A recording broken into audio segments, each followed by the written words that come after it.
Well, I'm excited to be a New York Yankee.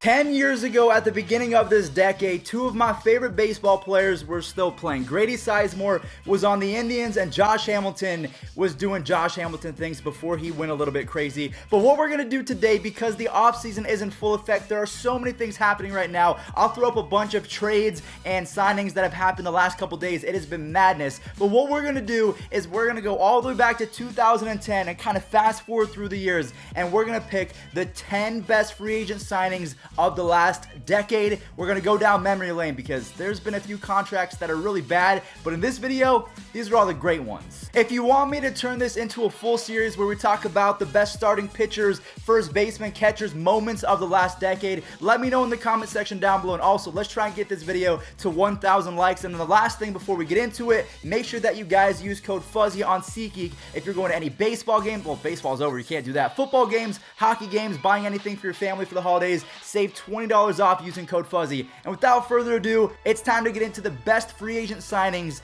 of the last decade, and it's going to be a good one. Coming in at the number 10 spot, we are going with Daniel Murphy back in 2016, and man, was it worth it for the Nats. So you're telling me that Chris Davis is not going to make the list? Are you serious? He should be the number 10 guy. I don't know what am I doing? Chris Davis, you're number 10 guy. Guys, I am totally kidding. Do not hate me in the comment section down below. It's actually Bartolo Colon. Fastball right down the middle.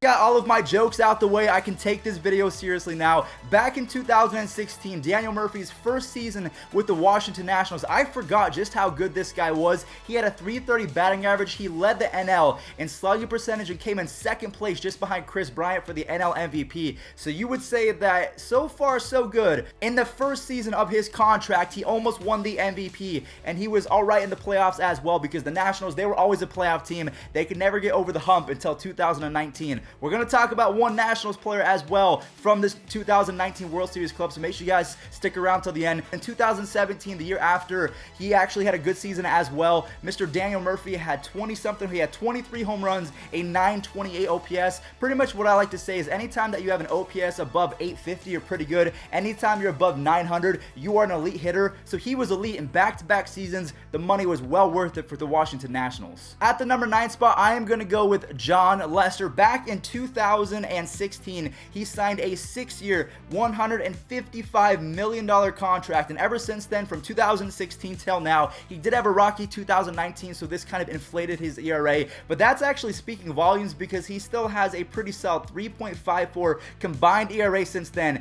but the playoffs are why I'm putting him ahead of guys like Daniel Murphy. If you guys forgot, I obviously did not. In the 2016 playoffs, Jon Lester was one of the best pitchers in the entire game. He won the 2016 NLCS MVP. He wasn't as good in the World Series, but still he was able to get the job done. So that's why I will be putting Jon Lester on this list right above Daniel Murphy. He has a World Series. He was really good the first 2 seasons in Chicago. The last couple of seasons have been a little bit hit or miss. He's finally able to pick people off, which is nice as well. So we have Daniel Murphy at number 10, Jon Lester at number 9. So it's actually kind of crazy to say that we have 3 Washington Nationals on this list. The second one is going to be our number 8 signing, Jayson Werth. He signed a 7-year, $126 million contract back in 2011. So by today's standards, that is actually a pretty cheap signing. And I'm going to be real with you guys. Jayson Werth, he was not Albert Pujols. He was not Matt Holliday, who's going to be on this list. He was pretty solid for the Washington Nationals. If we take a look at his best seasons, I mean, they were not insane, but he did provide some veteran presence, and that made DC a legit contender. Never once topped 25 home runs or even past 82 RBIs, but he was still very, very good as a veteran presence. I remember seeing him live. It was a Corey Kluber versus Steven Strasburg game back in 2013 or something like that. I remember watching Corey Kluber thinking, this guy, he's kind of good before he was a Cy Young. And then I saw Jayson Werth and I thought, this man is the biggest human I've ever seen. So he was a presence. He made DC a legit contender. I've said that before, but that included guys like Anthony Rendon sticking with the Nationals, Max Scherzer coming to the Nationals. He just kind of put DC on the map, and him and Harper kind of owned that city. So far, I want you guys to let me know, have I been off so far? We have Daniel Murphy, Jon Lester, and Jayson Werth. Next up, we're going to talk about another Cub, Ben Zobrist. In 2016, Ben Zobrist signed a 4-year deal at $56 million with the Chicago Cubs. And the best part about this story is that when he was with the Royals the year before in 2015, he won a World Series. And then guess what happened in year number 1 of his contract? he won yet another World Series. So that's a pretty good life to live if you are Ben Zobrist. You make the All-Star team a few times, you win back-to-back World Series, and then you also, the cherry on top, you get the World Series MVP in 2016. Now, the one thing I do want to say, maybe I'm just a salty Indians fan, is he won the MVP. Yes, he hit 357, he raked, but he only had 2 RBIs and no home runs, so not the most prolific World Series, but nonetheless, he won MVP, and I think that it's worth it. The one caveat to this is the fact that Ben Zobrist has not been very good since 2016. I know that he's been injured and he's kind of getting of age, but I just think because he was so good in the first season and eventually he won the only World Series MVP in Chicago Cubs history, I'm going to have to give that to him. So we have the top 4 spots completed. Who's coming in at number 6? We're going to give it to Zack Greinke. So this one is a little bit weird because Zack Greinke signed a 6-year deal worth $147 million with the LA Dodgers back in 2013.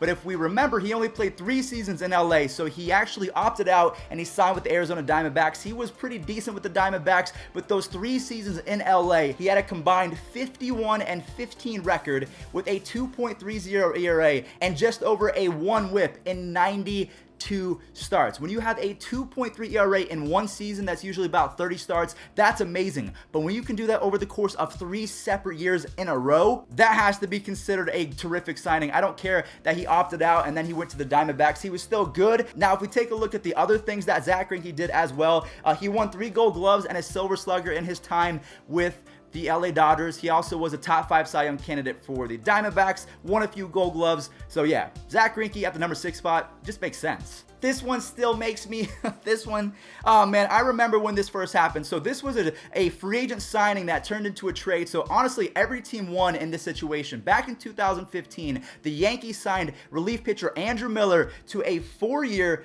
$36 million, which was a lot of money at the time for a relief pitcher, and he delivered in 2015 with 36 saves and a 2.04 ERA, and then he repeated that in 2016 when he had a terrific first half, and the Indians, they said, you know what, we need one more guy to make the World Series that is a relief pitcher, so they acquired Andrew Miller. They sent Clint Frazier and Justice Sheffield to the Yankees. The Yankees then used Justice Sheffield to ship to the Mariners in exchange for James Paxton. So honestly, it worked out for the Indians and it worked out for the Yankees in the long run. They got James frickin' Paxton. I think the Yankees fans are all right without Miller. But sticking to the point, in 2016, Andrew Miller was one of the best relief pitchers and best postseason pitchers that this game has ever seen. In 11.2 innings pitched in the first 2 rounds of the 2016 playoffs, Andrew Miller gave up a whopping 0 earned runs in those same 11.2 innings pitched. Now, it wasn't the same in the World Series. I think he did give up a home run to David Ross, who is now the manager of the Cubs. Kind of a full circle moment for me. And then in 2017,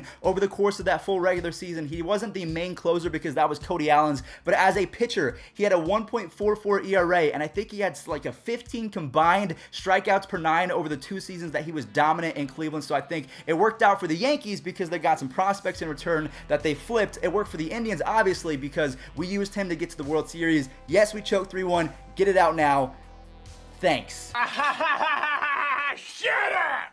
At number 4, we have Nelson Cruz. In 2015, he signed a 4-year, $57 million deal with the Seattle Mariners. Everyone said that he was getting old and that he was not going to repeat the 40 home run campaign that he had the year previously in Baltimore. Yeah, over the next 4 seasons, Cruz hit 164 ding-dongs. He had a combined 908 OPS and was top 10 in the MVP twice. So I think that considering his age, yes, you might have not wanted to give him all that money. Well, I mean, there is Mike Trout and there's other players, but honestly, as a devastating force, Nelson Cruz is in that conversation as guys you do not want to see at the plate. Coming in at number 3, we have Matt Holliday. Back in 2010, he signed a 7-year deal worth $120 million, and I just remember in his prime, he was not supposed to replace Albert Pujols, but he did a pretty serviceable job at being a poor man's Pujols, because if we take a look, he averaged 24 home runs and 93 RBIs over the tenure of his St. Louis career. He was a 4-time All-Star. He was top 15 at MVP 3 separate times. So again, he was not the machine, but I think for the money that they gave him,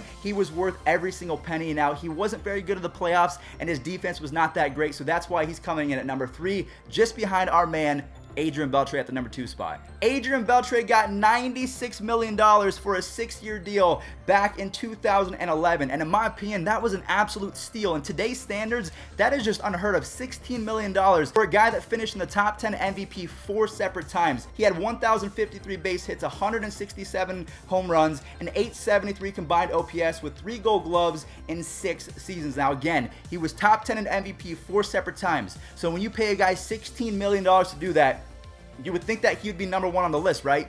No. Number 1 guy on this list, in my opinion, this one was pretty easy. Now, if you're a Rangers fan, you might be a little bit biased. This one might be a toss-up because Adrian Beltre's personality, it just made him even more valuable because everyone wanted to see him, so you made more money as a team. But the number 1 pick, Max Scherzer, back in 2015, he signed a whopping 7-year deal worth $210 million, and he has actually exceeded that contract, in my opinion. He has won 2 Cy Youngs with the Nationals. He's gone 79-39, 40 games above 500 since 2015. He has a 2.74 ERA and a .94 whip since he signed that contract. He has been above and beyond one of the best pitchers in baseball, if not the best pitcher if we don't include Jacob deGrom. So Jacob deGrom, he might be on this list for the next decade because that contract is going to mean something as well. Top 5 Cy Young candidate in every single season since he signed that, and also he won the World Series in 2019 where he was dominant throughout the playoffs. So that's going to be my list today. If you did enjoy, make sure that you guys slap a like on this video. And also, if you disagree or agree with any of my picks,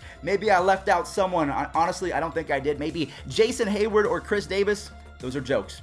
Okay, do not entertain those, but that's going to do it. Thank you all so much for watching. If you want to see the series where we talk about the best catchers and first basemen and shortstops of the decade, let me know because I think that would be a really fun series to close out 2019. Catch you guys in the next one.